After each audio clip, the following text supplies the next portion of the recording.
Welcome back to my channel Varsha vlogs. ಇವತ್ತು chocolates ಇತ್ತು ಮನೆಯಲ್ಲಿ, ಸೊ ಏನಾದರೂ ಡಿಫ್ರೆಂಟಾಗಿ ಟ್ರೈ ಮಾಡೋಣ ಅಂತ ಅಂದ್ಕೊಂಡೆ. ಅದಕ್ಕೋಸ್ಕರ ಚಾಕ್ಲೇಟ್ ಸ್ಮೂತಿನ ಟ್ರೈ ಮಾಡಿದೆ. ಬನ್ನಿ ಹೇಗಾಗಿದೆ ಅಂತ ನೋಡೋಣ.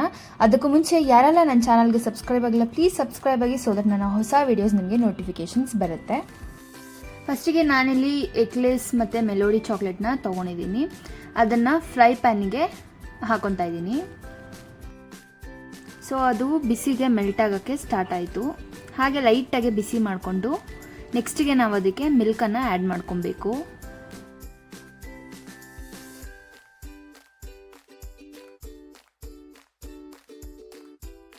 ಚಾಕ್ಲೇಟ್ ಎಲ್ಲ ಸ್ಲೋ ಆಗಿ ಮೆಲ್ಟ್ ಆಗುತ್ತೆ. ಫುಲ್ ಕಂಪ್ಲೀಟಾಗಿ ಮೆಲ್ಟ್ ಆಗೋವರೆಗೂ ಅದನ್ನು ಹಾಗೆ ಮಿಕ್ಸ್ ಮಾಡ್ತಾ ಇರಬೇಕು.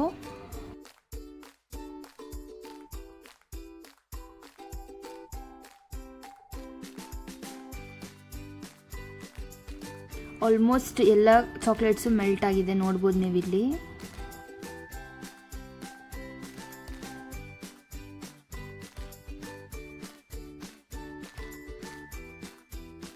ಕಂಪ್ಲೀಟಾಗಿ ಮೆಲ್ಟ್ ಆದಮೇಲೆ ನಾನು ಅದನ್ನು ಬೌಲಿಗೆ ಹಾಕ್ಕೊಂಡಿದ್ದೀನಿ. ಲಾಸ್ಟಿಗೆ ಚಾಕ್ಲೇಟ್ ಸ್ಮೂತಿಗೆ ಒಂದು ಗಾರ್ನಿಷಿಂಗ್ ಮಾಡೋಣ ಅಂತ ಅಂದ್ಕೊಂಡೆ. ಸೊ ಮಾರಿಗೋಲ್ಡ್ ಬಿಸ್ಕೆಟ್ನ ತೊಗೊಂಡೆ, ಅದರಿಂದ ಪೀಸಸ್ ಮಾಡಿಬಿಟ್ಟು ಮೇಲ್ಗಡೆ ಗಾರ್ನಿಷ್ ಮಾಡಿದೆ. ನೋಡಿದ್ರೆ ತುಂಬ ಈಸಿ ಆ್ಯಂಡ್ ಸಿಂಪಲ್ ಆಗಿರುವಂತಹ ಚಾಕ್ಲೇಟ್ ಸ್ಮೂತಿನ ನಿಮಗೂ ಇಷ್ಟ ಆಯಿತು ಅಂದರೆ ಟ್ರೈ ಮಾಡಿ. ಟೇಸ್ಟ್ ವಾಸ್ ವೆರಿ ಗುಡ್, ನನಗಂತೂ ತುಂಬ ಇಷ್ಟ ಆಯಿತು. ನೀವು ಟ್ರೈ ಮಾಡಿ, ತುಂಬ ಚೆನ್ನಾಗಿ ಬರುತ್ತೆ. ಸೊ ಈ ವಿಡಿಯೋ ನಿಮ್ಗೆ ಇಷ್ಟ ಆಯಿತು ಅಂದರೆ ಲೈಕ್ ಮಾಡಿ, ಶೇರ್ ಮಾಡಿ, ಸಬ್ಸ್ಕ್ರೈಬ್ ಮಾಡಿ. Thank you, bye.